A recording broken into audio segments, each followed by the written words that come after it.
लिखो पद के बारे में। पद क्या होता है लिखना इसमें। चलो लिखो जो है पद। जब किसी शब्द को वाक्य में प्रयोग किया जाता है, जब किसी शब्द को वाक्य में प्रयोग किया जाता है, जब किसी शब्द को वाक्य में प्रयोग किया जाता है, वाक्य में प्रयोग किया जाता है, वाक्य में प्रयोग किया जाता है, किया जाता है और उस शब्द का अन्य शब्दों के साथ, और उस शब्द का अन्य शब्दों के साथ,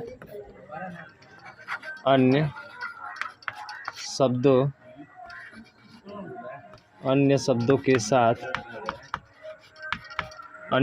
के साथ संबंध स्थापित हो जाए, संबंध स्थापित हो जाए, संबंध स्थापित हो जाए तथा उसे व्याकरणिक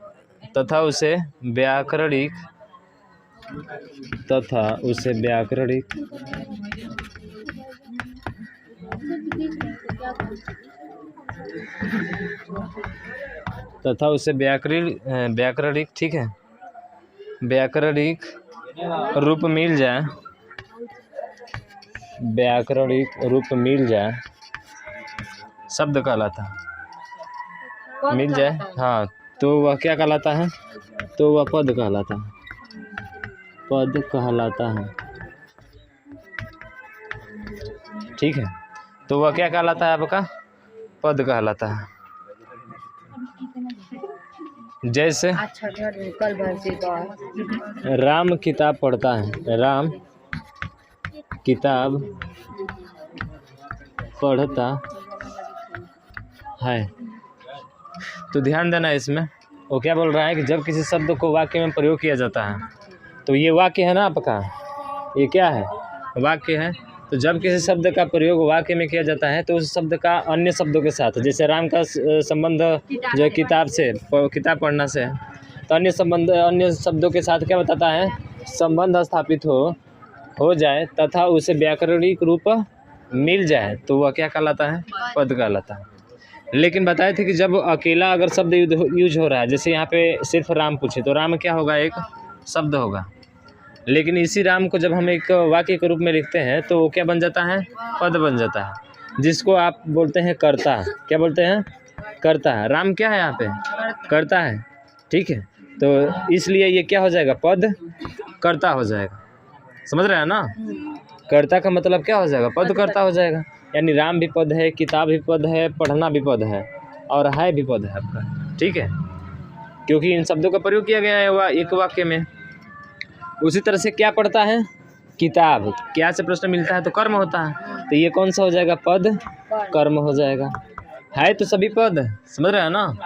हाँ, उसी तरह से पढ़ना क्या हो जाएगा? क्रिया हो जाएगा। और ये कौन सी क्रिया होगी? हाँ, पद क्रिया हो जाएगी। आए समझ में?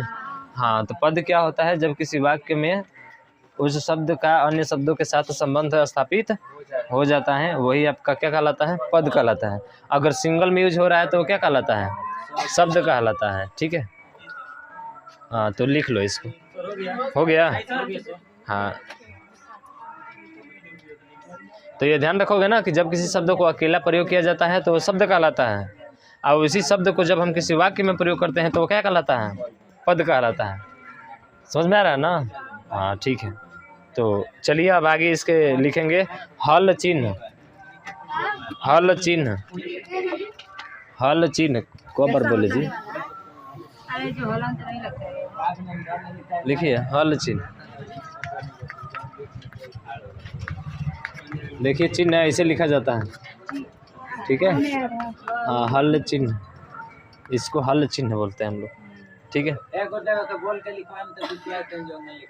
हल चिन्ह क्या होता है? लिखिए। अच्छा बताइए, हल चिन्ह के बारे में बात किया जाए तो जितने भी वर्ण होते हैं वो सब जितने भी शब्द होते हैं वो किसके सहायता से बोले जाते हैं? वर्णों की सहायता से। अरे जैसे क बोलते हैं ना, तो क अ आता है इसमें, इसका मतलब है कि वर्ण का सहयोग है कि नहीं इसमें। आपको पता है कि वर्ण जो होते हैं कितना होते हैं? 11 होते हैं। नहीं पता है तो आगे पता हो जाएगा। ठीक, तो लिखिए हल चिन्ह में, हल चिन्ह में लिखिए ना। हाँ, जब वाक्य के अंत में लगता है तो शब्द के अंत में लगता है तो हलंत कहलाता है, और बीच में लगता है तो हल चिन्ह कहलाता है। ठीक है, हाँ लिखिए। हाँ अंतर है। लिखिए प्रत्येक व्यंजन, लिखिए प्रत्येक व्यंजन, लिखे कि बोले? नहीं बोल रहे हैं, लिखिए प्रत्येक व्यंजन, हाँ वर्ण स्वर के सहयोग से, प्रत्येक व्यंजन वर्ण स्वर के सहयोग से, प्रत्येक व्यंजन वर्ण स्वर के सहयोग से बोला जाता है, बोला जाता है। जब व्यंजन में, जब व्यंजन में, जब व्यंजन में से,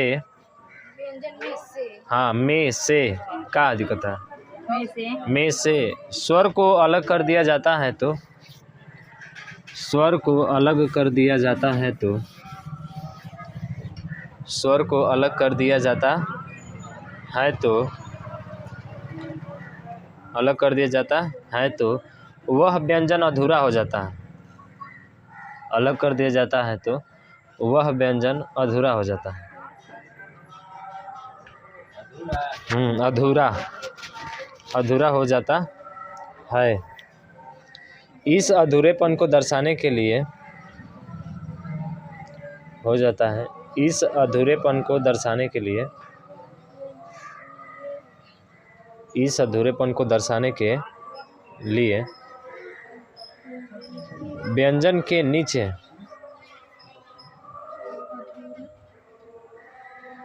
इस व्यंजन के नीचे तिरछी रेखा खींची जाती है। अधूरेपन को दर्शाने के लिए व्यंजन के नीचे तिरछी रेखा खींची जाती है, तिरछी रेखा खींची जाती है। उसे ही हल या हल चिन्ह कहते हैं, उसे ही हल या हल चिन्ह कहते हैं। हाँ, उसे ही हल या हल चिन्ह कहते हैं। हाँ, हल या हल चिन्ह। सुष्मिता हमेशा मजाके में ले रही है सब कुछ, बहुत मार मारेंगे समझ जाओ। ठीक है ना, जो पढ़ा जरा आराम से, जो अच्छे से पढ़ो उसको। हल या हल चिन्ह उसको बोलता है। हाँ बताएंगे, देखो यहाँ पे ध्यान दो थोड़ा सा। ये क्या कर रहा है? हल चिन्ह, कोई भी व्यंजन होता है, कोई भी व्यंजन वर्ण होता है, व्यंजन वर्ण का मतलब क से लेकर ग तक आप ले लो। अगर क लेते हैं तो क को क में से जैसे ही हम लोग स्वर को हटाते हैं, जब क बोलेंगे तो क के बाद से क्या आएगा? अ आएगा, यानी कि क में प्लस क्या है? अ है। तो जब क में से अ को हटाते हैं तो क जो होता है आपका अधूरा हो जाता है।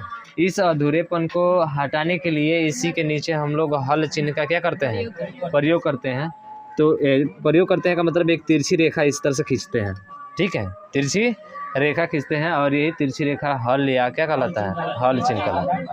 हाँ, आधा कर दिया उसको। जो ऐसे लिखते हो जैसे कि मुक्त लिखते हो ना, मुक्त इस तरह से, तो ये आधा क होता है और यहाँ पे क्या बोलता है? तो ये आधा क होता है इस तरह से। ठीक है, लेकिन ऐसे दिखाना होगा अगर हल चिन्ह में, तो पूरा लिख कर उसको हम लोग दिखाएंगे इसमें।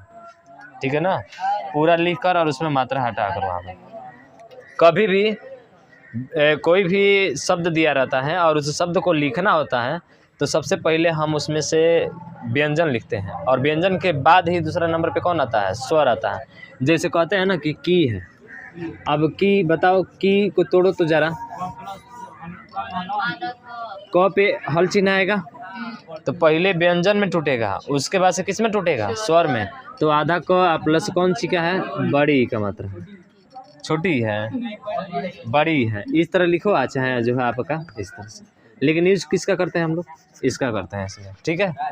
तो कभी भी पहले क्या लिखा जाता है, व्यंजन, व्यंजन के बाद ही हम लोग किसी स्वर को क्या करते हैं, लिखते हैं, ठीक है ना, आए समझ में। हाँ ठीक है, तो ये आपका हल चिन्ह हो गया।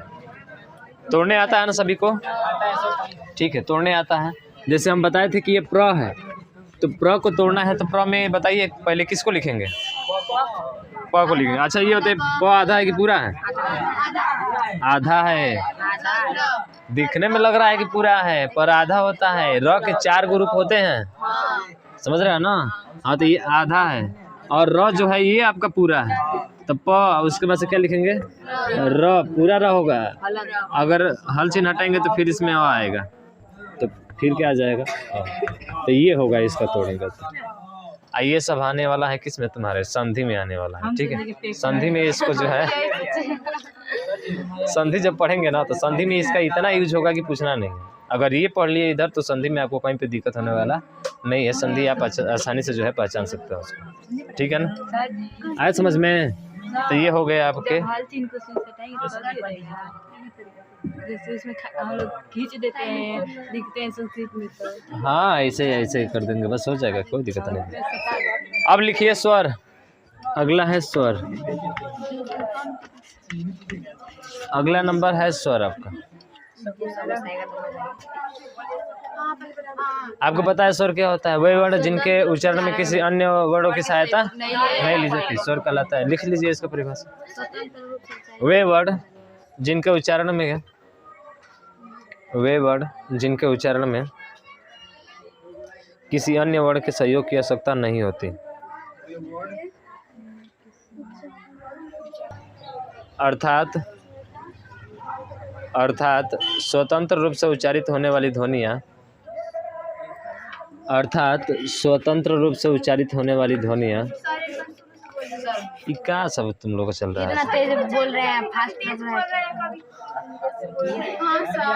हैं। वे वर्ण जिनके उच्चारण में किसी अन्य वर्ण के सहयोग की आवश्यकता नहीं होती, अर्थात स्वतंत्र रूप से उच्चारित होने वाली ध्वनियाँ, अर्थात स्वतंत्र रूप से उच्चारित होने वाली ध्वनियाँ, स्वतंत्र रूप से उच्चारित होने वाली ध्वनियाँ स्वर कहलाती हैं,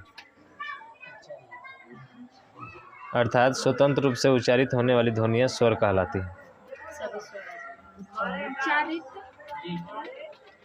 खीस मत बढ़ाओ, नहीं तो जानते नहीं अभी हमको, हो गया। चलो आए,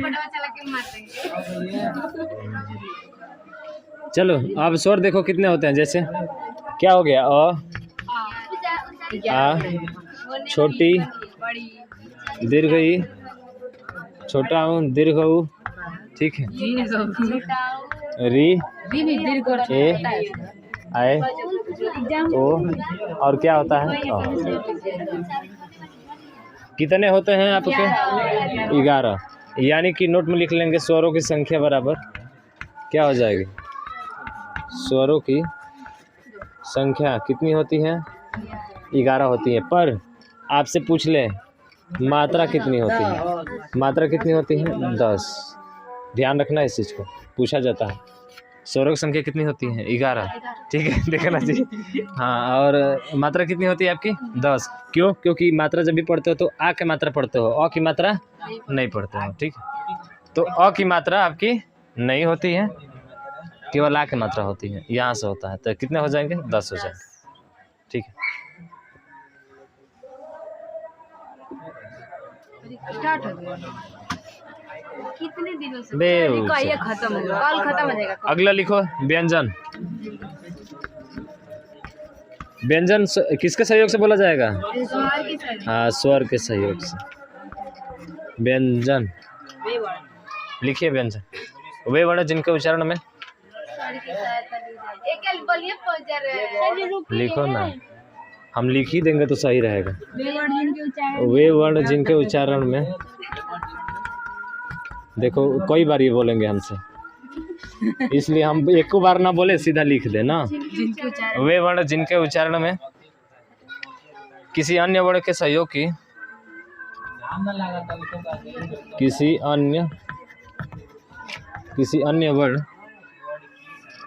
अन्य वर्ण के सहयोग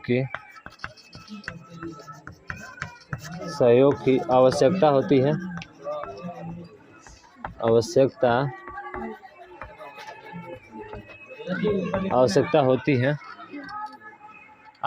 होती है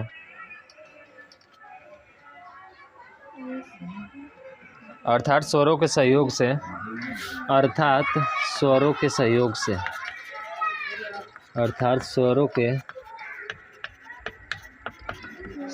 से उच्चारित होने वाली ध्वनियाँ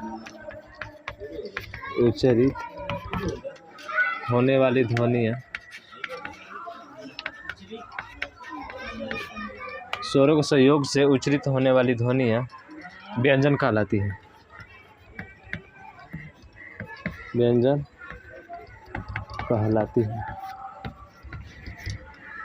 ठीक है, हो गया ना। हाँ, अब बताओ व्यंजनों की संख्या कितनी होती है? 33 होती है। 11 तो मात्रा हो जाएगी, और क से लेकर कहाँ तक? म तक। 25 ये हो गया। 25 और 11 कितना होता है? 25 और 11 कितने होते हैं? अंतस्थ व्यंजन हो गए 4। 29 और उसके बाद से हाँ उसमें व्यंजन हो गया आपके कितने? 4। 33। यानी कि लिखो व्यंजनों की संख्या बराबर व्यंजनों की संख्या कितनी हो जाएगी? 33 होगी। अब गिना दे इसको, क से लेकर कहाँ तक? क से म तक कितने हो जाएंगे? 25। और स्वर कितने हो जाएंगे? 11। ठीक, 1 मिनट, स्वर नहीं आएंगे ना? हाँ स्वर नहीं। अंतस्थ व्यंजन कितने होते हैं? 4। और उसमें व्यंजन हो गया ये 4, तो कितने हो जाएंगे टोटल? 33 हो जाएंगे। लिख लो।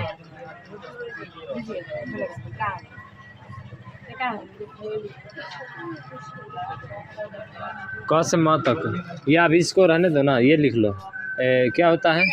य र ल व, ऐसे ही तो ल और व, उसके बाद से तीनों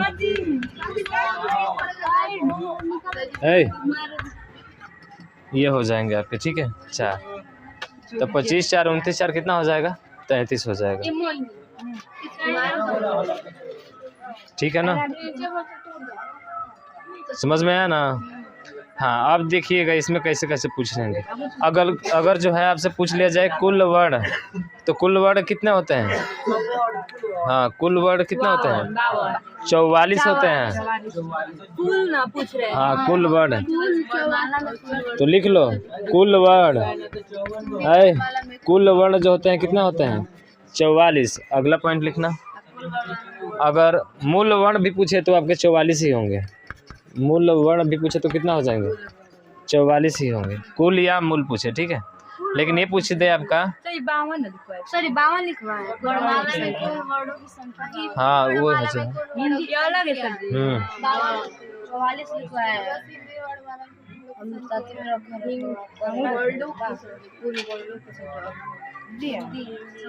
कुल वर्णों की जो संख्या होती है, ऐसे तो कभी 52 होगा। 52 होगा।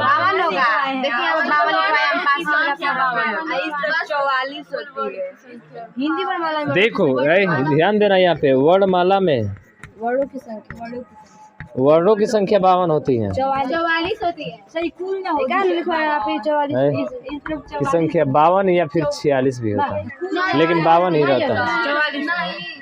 शांत रहो ना। वर्णमाला में वर्णों की कुल संख्या जो होती है वो आपकी कितनी होती है? कुल लिखिए इसमें, इस तरफ 44 हो जाएगा। वर्णमाला में वर्णों की संख्या 44 होगा। 52 होती है। 44 होगा। शांत रहो। रखे हैं पीछे 2-2 वर्णमाला में वर्ण अगर पूछता है तो 52 होगा आपका। मूल वर्ण पूछेगा 44, कुल वर्ण पूछेगा 44 होगा। ध्यान रखना, ठीक है। नहीं सर जी, अरे जो हिंदी के बेहतरीन टीचर्स हैं ना, उनसे जो है ना, देखिए मोहिनी आप गलती पढ़े। चलो, वर्णमाला में वर्णों की संख्या पूछा जाए तो आपका 52 होगा। अगर कुल पूछा जाए और मूल पूछा जाए तो आपके 44 ही होंगे। ठीक है, गलती की है। ये लोग शोर करेंगे बिना। अरे देखो, दोनों नहीं दे सकता है, दोनों देगा तो आपका 52 वाला सही होगा। 44 और 52 में देता है तो आपका 52 वाला सही होगा, 44 वाला नहीं होगा। यानी ये पूछे तो वर्णमाला में वर्णों की संख्या, अगर कुल वर्ण पूछे तो आपका 44, या मूल वर्ण पूछे तो तभी 44 होगा। और एक और शब्द आता है मानक वर्ण। कौन सा? मानक वर्ण अगर पूछे तो ये भी होता है आपका कितना है, 52। हाँ, मानक वर्ण भी 52 होता है, ठीक है। नहीं, थोड़ा सा उसको हटा दो उसको, ठीक है, ये याद रखना।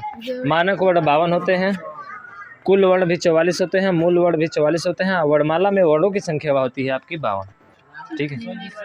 हाँ, कुल या मूल पूछे तो 44 ही आपका होगा, और वर्णमाला में वर्णों की संख्या पूछे तो आपका 52 होगा, ठीक है। वो देगा नहीं, अगर 44 देता है तो 52 नहीं दे सकता आपके साथ, ठीक है।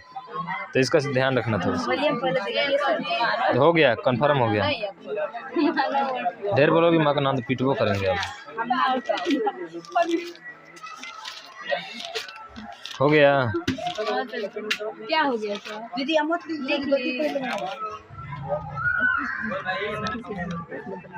आएगा, जी आपको भी ठीक है। स्वरों के वर्गीकरण में पहला है उच्चारण अवधि के आधार पर, ठीक है।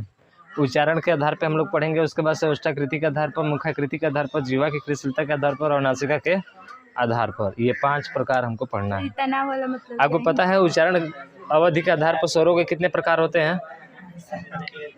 कितने होते हैं उच्चारण अवधि के आधार पर जो है स्वरों के प्रकार? लघु स्वर, दूसरा होता है क्या, दीर्घ स्वर, और एक होता है कौन सा, प्लुत स्वर होता है। समझ रहे हैं ना? हाँ, तो ये 3 होते हैं आपके, इन तीनों को हमको पढ़ना है। और बात करें ओष्ठाकृति के आधार पर जो होता है वो कितने होते हैं आपके ओष्ठाकृति के आधार पर? एक होता है वृत्तकार स्वर, एक होता है अवृत्तकार स्वर, 2 होते हैं। और जिह्वा की क्रियाशीलता के आधार पर कहा जाए तो अग्र स्वर, पश्च स्वर, मध्य स्वर, ठीक है। हाँ, अग्र स्वर, मध्य स्वर और पश्च स्वर होता है, 3 होते हैं, ठीक है। उसके बाद सब मुखाकृति के आधार पर, मुखाकृति या तालु के आधार पर, समझ रहे, समृत, अर्ध विवृत, ठीक है, अर्ध समृत होता है, अर्ध विवृत होता है, तो 4 होते हैं इसके। उसके बाद से नासिका के आधार पर निर्नुनासिका होता है, और क्या होता है, अनुनासिका, जिसको सानुनासिका भी हम लोग कहते हैं। तब ये जो स्वरों का वर्गीकरण क्या हो जाएगा, खत्म हो जाएगा। अब आएगा उसके बाद से व्यंजनों का वर्गीकरण।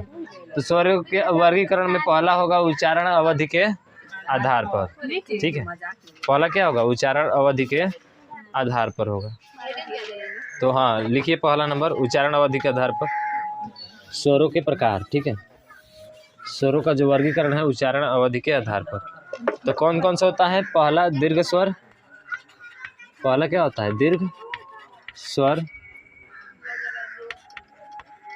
दीर्घ स्वर किसको बोला जाता है जी? दीर्घ मतलब दीर्घ, हाँ, बड़ा स्वर आएगा। तो यानी वे स्वर जिनका उच्चारण में लघु स्वरों की तुलना में अधिक समय लगता है, हाँ, अधिक समय लगता है, यानी दोगुना समय लगता है, यानी 2 मात्रा का समय लगता है, उसे दीर्घ स्वर कहते हैं।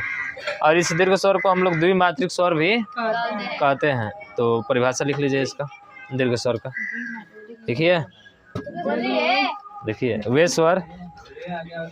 वे स्वर जिनके उच्चारण में, पहले तो लघु लिखवाना चाहिए था लेकिन फिर भी लिख लीजिए, वे स्वर जिनके उच्चारण में लघु स्वरों की तुलना में, वे स्वर जिनके उच्चारण में लघु स्वरों की तुलना में दुगुना समय लगता है, दुगुना समय लगता है।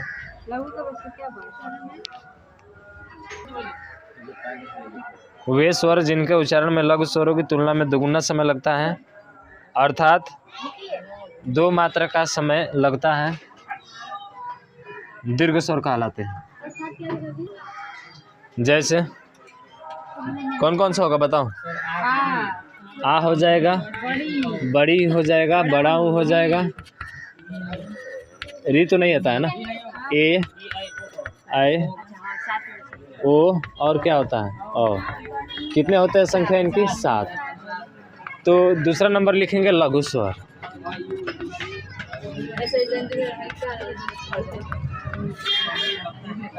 लघु स्वर। क्या होता है लघु स्वर पता है ना? जिनका उच्चारण में बहुत ही कम समय लगता है, यानी एक मात्रा का समय लगता है। तो ध्यान रखना, दीर्घ स्वर को हम लोग द्विमात्रिक स्वर भी कहते हैं। इसे द्विमात्रिक स्वर भी कहते हैं, नोट में लिख सकते हो। इसे द्विमात्रिक स्वर भी कहते हैं। इसे द्विमात्रिक स्वर भी कहते हैं दीर्घ स्वर को। पहले ये लिखवाना चाहिए था, लेकिन हम पहले दीर्घ वाला लिखवा दिए। तो इसमें लिखिए लघु स्वर में। हाँ लिखिए, वे स्वर जिनके उच्चारण में कम समय लगता है, अर्थात एक मात्रा का समय लगता है, लघु स्वर कहते हैं। इन्हें नोट में लिखना, इन्हें मूल स्वर, एक मात्रिक स्वर, मूल स्वर, एक मात्रिक स्वर, एक मात्रिक स्वर लिखना। इन्हें मूल स्वर, एक मात्रिक स्वर और ह्रस्व स्वर भी कहते हैं। और ह्रस्व स्वर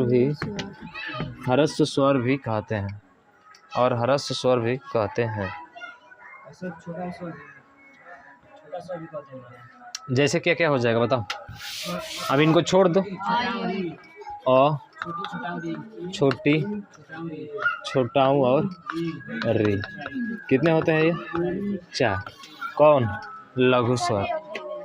ठीक है, बस हो गया इतना। ठीक है ना? कल जो पढ़ेंगे हम लोग किसके आधार पर पढ़ेंगे? हाँ, एक प्लुत स्वर होता है, कल उसके बारे में बात करेंगे। हाँ, इस तरह से ओम और इस तरह से और म, यही रहता है ना? ओम। ठीक है। ओम त्र्यंबकम यजामहे सुगंधिम पुष्टिवर्धनम उर्वारुकमेव बंधना मृत्युमुक्षी अमामृतात्। ठीक है।